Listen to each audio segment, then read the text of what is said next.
Hey everyone, Ben Coomber Radio, or I should say, stand up, stand to attention. Many of you may have not known, but I actually went to a military school as a kid. From the age of 11 to 18, I had to shine my shoes, I had to dress up in a uniform and parade around a concrete thing on a Sunday and go to church and all that kind of stuff. I had that background, and whether that benefited me or not, I've absolutely no idea. But talking of a military theme, we have a military man on the show today, and he's not just a military man, he's kind of a bit of a, well, he's not a bit of a, he is a celebrity in America. He's done lots of very, very cool things, but actually the military thing is what I want to focus on today. So my guest, welcome to the show, Mykel Hawke. Hello. Howdy, Ben. Thanks for having me. Dude, you are welcome. I was, obviously, as an interviewer, as a podcaster, it's important I do my research, and I was going over it all again today, and I was going back through your Wikipedia, and your Wikipedia is awesome. I'm upset that I don't have one, but that's an argument for another day. Your Wikipedia is fantastic. I'd really like you to be able to give some background to your journey and kind of your career and what has shaped, Mykel Hawke to date. Well, the real truth is none of that stuff was a plan.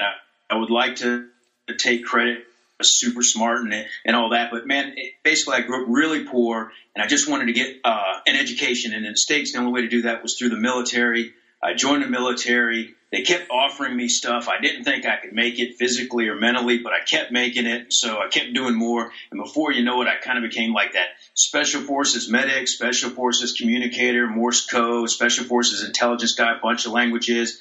I never went to high school, got kicked out of junior high, but I ended up, getting my master's degree, becoming an officer after 9/11, Special Forces officer, combat veteran. So I started in 1982, retired in 2011.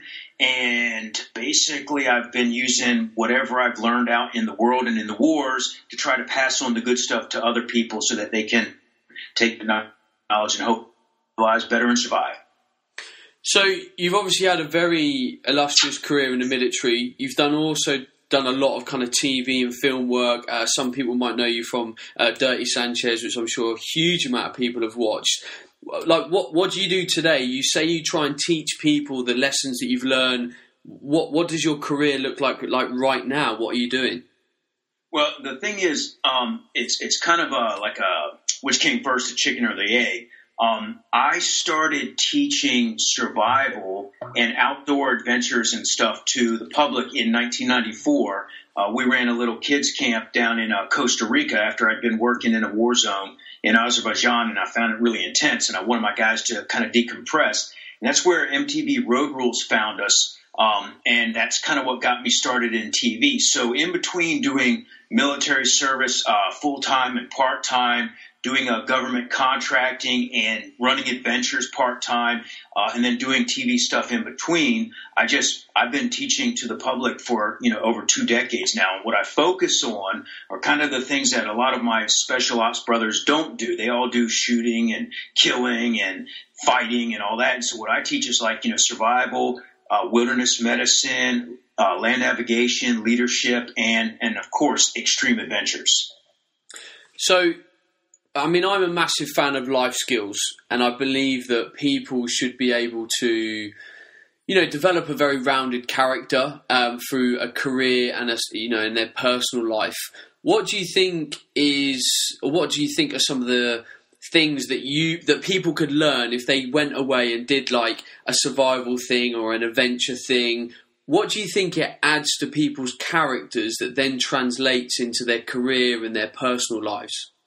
Well, that's a really brilliant question, Ben, and it's kind of what I do whenever I take anyone on board. I ask them, what do they do in their regular life, and what do they want to learn? What are they looking to get out of this? And I always tailor my programs to basically help people up their overall life experience up one by, okay, what is it that you're afraid of? What is it that you've never done? What is it that you think you can't do? And then I try to make them do those things so they can overcome their fears, face the challenges, and basically become their own personal heroes by doing the very things that they didn't think they could.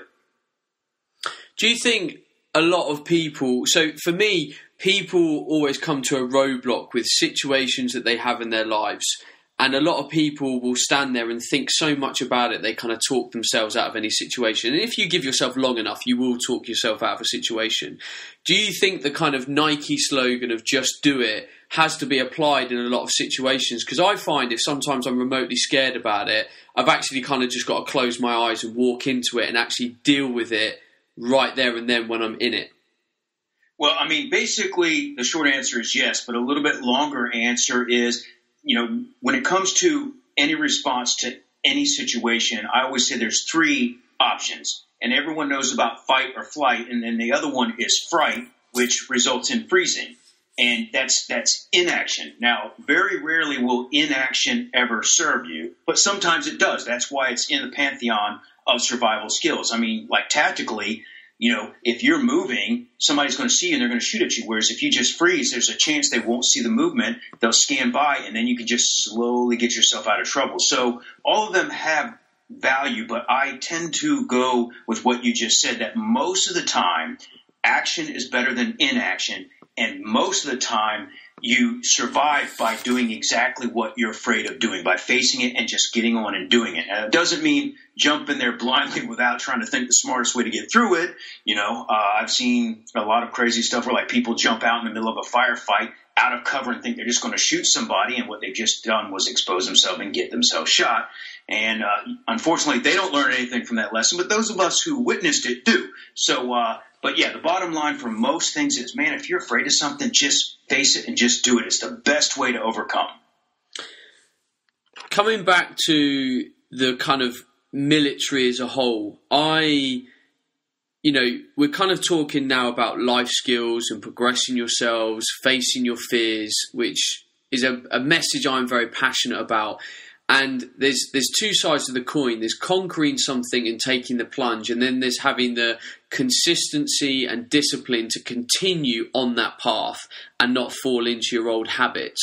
Now, I'm intrigued by the military. Do you think the military attracts certain character types that are already disciplined and already have those character traits, or do you think the military genuinely kind of teaches people that and it ends up becoming a very valuable life skill? Well, I mean, that's also a really good philosophical question, Ben.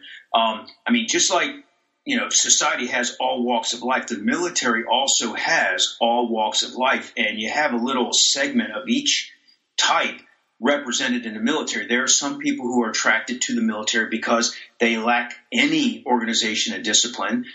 And there are some people who come to it because they have so much of it, they want to push themselves and see how they perform under extreme conditions. So I would say, especially, coming up like you did with, the military training, that really does shape a person in the formative years. But also, when you talk about the military and special ops, they're a little bit different. It's just like talking about people who play sports for fun and people who do it professionally. So they kind of come into the table with a little bit different mindset. So now that I'm like properly old and crusty and I can look back in hindsight, it's like I can honestly say that the man that I am today was pretty much the same person in character that I was when I first joined the military at 16 years old. Okay, that core person was there. What the military did for me was help me refine my game and get laser focused. Whereas I've seen lots of other people who came with absolutely nothing to the game, and the military actually gave them a life and structure and direction. And so it really just depends on who you are and what you're seeking. I think you're going to get what you seek, and that's why what you're talking about, keeping that consistency and discipline, I think that is like the best rule to live by that anybody can have. We kind of talked about doing stuff and failing, or kind of finding a situation that you're scared of earlier, and kind of drawing on that last sort of conversation topic of, playing to your strengths.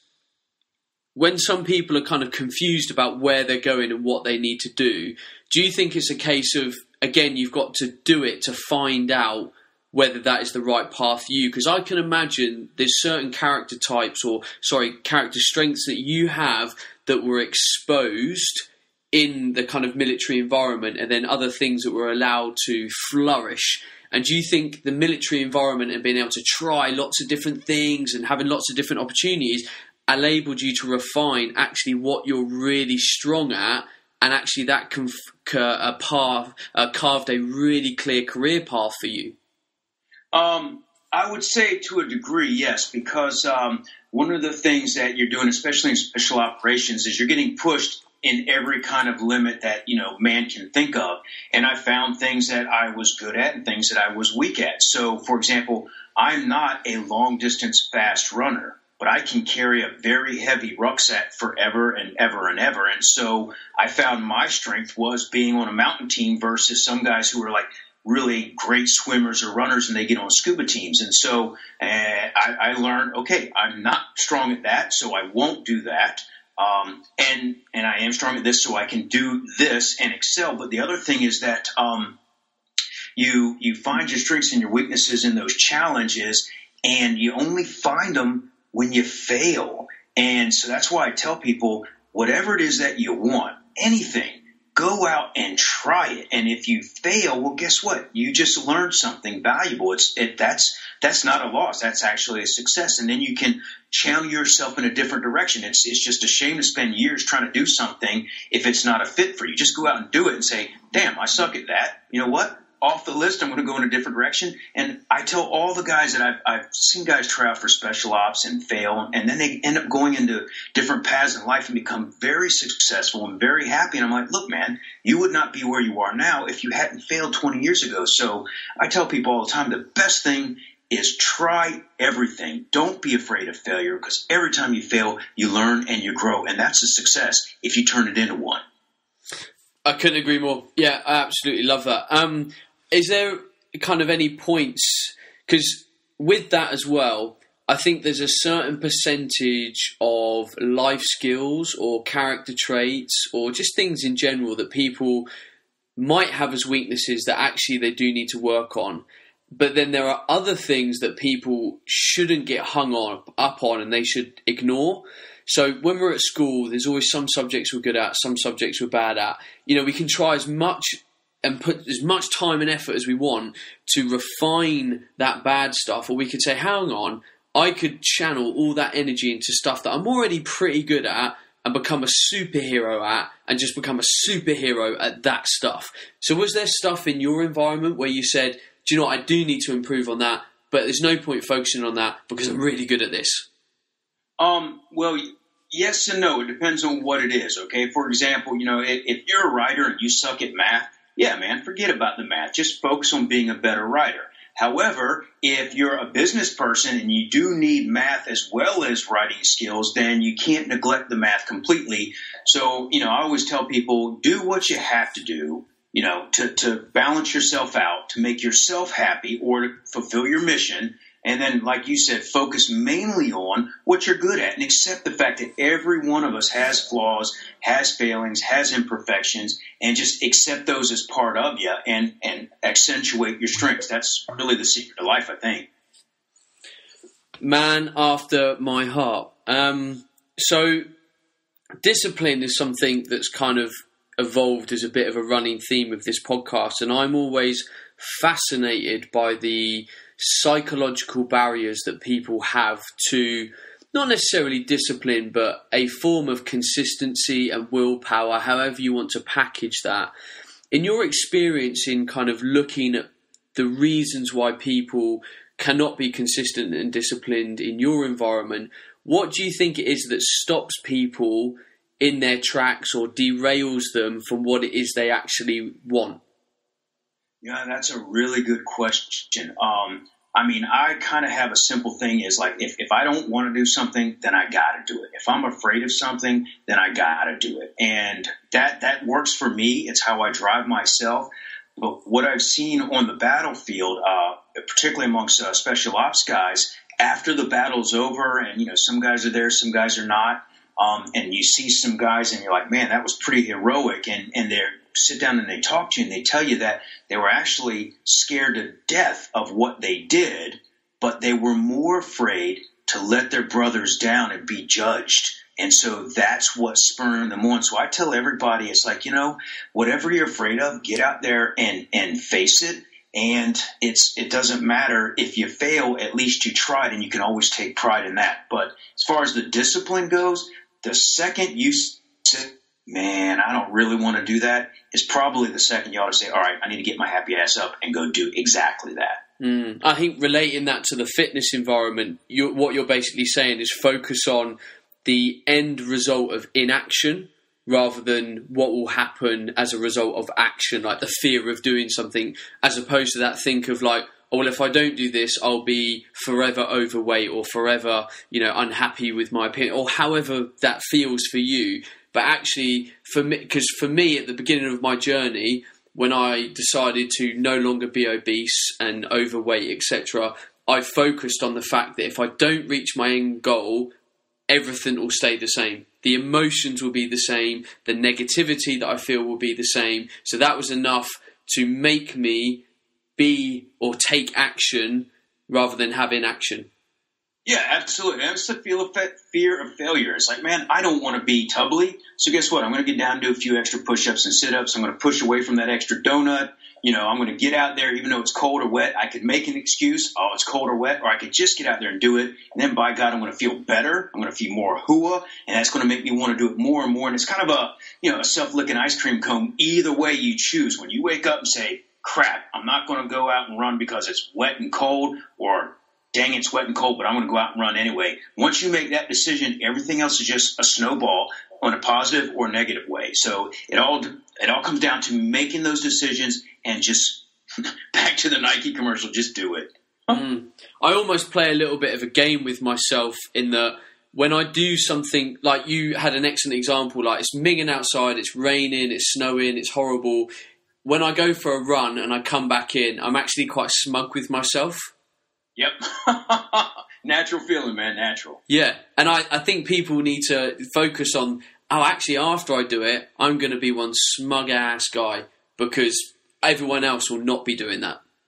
Yeah. And what's so cool about it is the moment that you make the decision to just do it, regardless of whatever excuses you can throw at yourself, that moment, you already start taking pride in who you are. You're defining your character step by step. And every time you go out and do that, it's a victory right now. You might not get the weight that you want for 6 months, but still, you got a victory right there. Now, in survival, we call that little victories. That's how you get through. You don't go out there and slay a bear and live off the, smoked bear meat forever. You kill a little teeny thing and you live off that for a meal. And then you kill another little thing, and you live off that for a meal. And each one of those little victories, step by step, are what see you through. And before you know it, you survived 6 months on that desert island, and you got yourself rescued. And that's really the same mindset for fitness or health or anything that people aspire to do and succeed in life.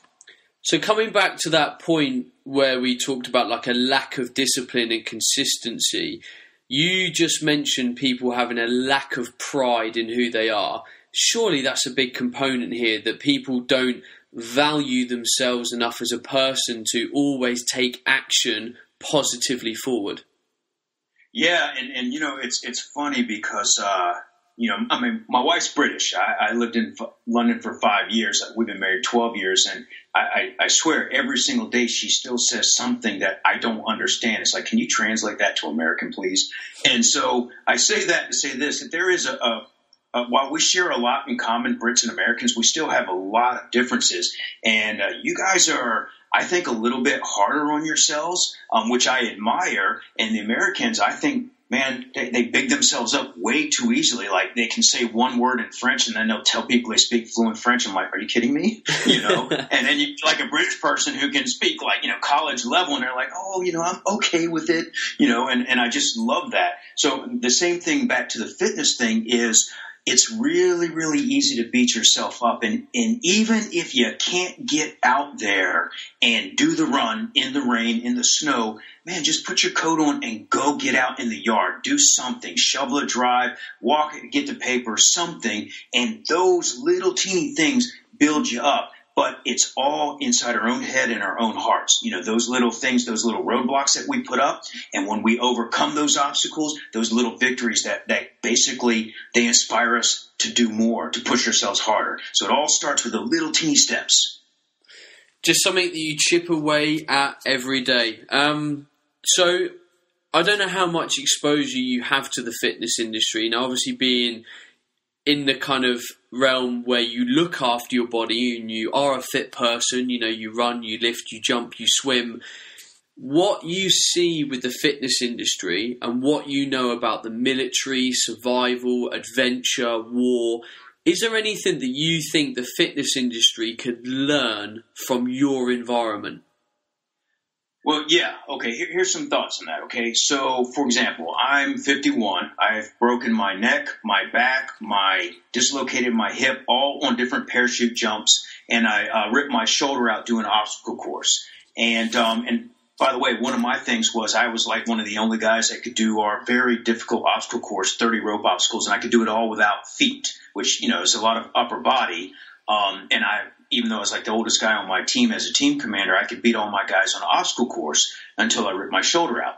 And so because of those injuries, there are certain things that I have to do every single day or I get a lot of pain. And so one of the things is I have to mind my weight or my back goes out. And so I learned from that, okay, I have to keep within a certain weight zone. I have to do certain exercises to keep everything fit and toned. And so the same thing when you take those injuries and apply them to your personal life, you take the military stuff and you apply it to the civilian sector. And what I've seen is the big muscled up guys that have all that muscle mass, they can't do what Green Berets and Navy SEALs and SAS guys do because we have to go a long time without food, without sleep, without proper nutrients and hydration. With all that muscle mass, their body starts to atrophy, which releases a lot of hormones, which gets them depressed. And I've actually seen big muscled up guys that I thought were like Greek gods in the middle of the jungle crying at night because they just couldn't go on anymore. Little scrawny runt guys keep on going and going and going. And I think the trend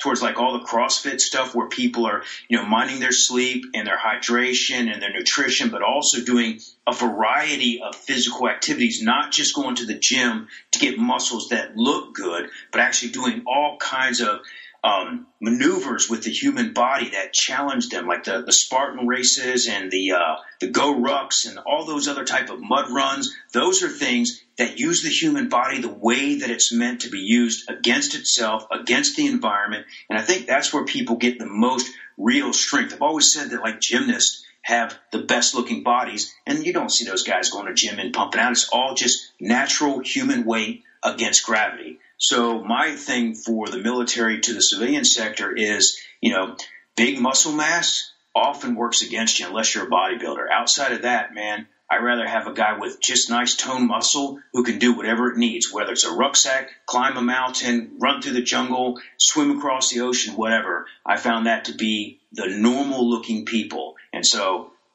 besides that, man, for real life, for real people who aren't like super egocentric, who the hell has time to spend every day, all day in a gym staring at themselves in their spandex tights, man? Get in there, get your workout, get your fitness, and get on with the stuff that really matters, which is living life, not just looking good. That's my opinion. It's kind of like you are in my head as you said that, because a massive running theme of this show is about, it's not about a certain thing, it's not about a certain discipline, it is about being ready for life and actually being better at life. I think too much of the fitness industry is focused around becoming a certain something, like they're defined by bodybuilding or powerlifting or CrossFit. And don't get me wrong, have a certain amount of love and definition around a training discipline, but ultimately we need to train to be better at life, and that's really what training does. Yeah, absolutely. I mean, hopefully everybody finds somebody that they love, they have a family, they get out there and they do things, and those things inherently take you away from the gym. But you want to be able to do those things to the fullest and enjoy them to their maximum potential. And so, the real deal in life isn't how good you look, it's how well you live. And fitness is a part of it, but it shouldn't become the all-consuming self-definition of who you are. Right, Mykel, we have to finish on that bombshell because I think we've just wrapped this show up absolutely perfectly. Really appreciate your time today. I think there's going to be a massive amount of people that have resonated with your words and appreciate what you've said and would like to learn more. Where are the best places people can find you? Is it websites, Twitter, YouTube? I know you've got books on Amazon. Now's your chance to let people find you to get more of you. Oh, man. Well, see, I'm not like a big self-selling kind of a guy. I mean, just go to mykelhawke.com. You can find me, pretty much anywhere on Google. And basically, I just try to help people the best I can. I don't do the fitness thing like you do. I just live a certain way. I like to have a drink from time to time, and I like to have a good time like anybody else. But I know at the end of the day, your body's a machine, and you got to take care of it, and you got to work it out so that it keeps serving you well. So, for me, they can find me at mykelhawke.com and from there branch out. And I do thank you for having me on, man, and respects to you for what you're doing. Awesome. That is perfect. Very humble guy. Just so people know, because you're probably going to spell his name slightly wrong. Mykel's name is Mykel and then Hawke. So that.com and you will find Mykel's work. I did just spell that right, didn't I? Yes, you did. Yeah, man. good. You guys say H anyway. H. Right, for everyone that has listened to this show, if you've enjoyed it, please share it with someone else. That's all I ask. Share it with someone on Twitter, give it a retweet, tag someone in that you think would benefit. If you want to find Mykel on Twitter and share your thoughts with him, then do that as well. He is around and he puts himself out there like I do to help people reach and achieve a better life. That's it. Next week, I've no idea on the show. The show will be another awesome show because that is just what we do. If you've enjoyed the show and you're new to this show, please do me the massive honour of leaving a review on iTunes, Ben Coomber Radio on iTunes. That helps the show get noticed. And I'm on the road very soon, so I hope to see a lot of you on the road all throughout the UK. That's goodbye from me. Mykel, say goodbye again. Thanks, y'all. Take care. See you next week, everyone. Ciao. Hey everyone, Ben Coomber Radio, episode number 254.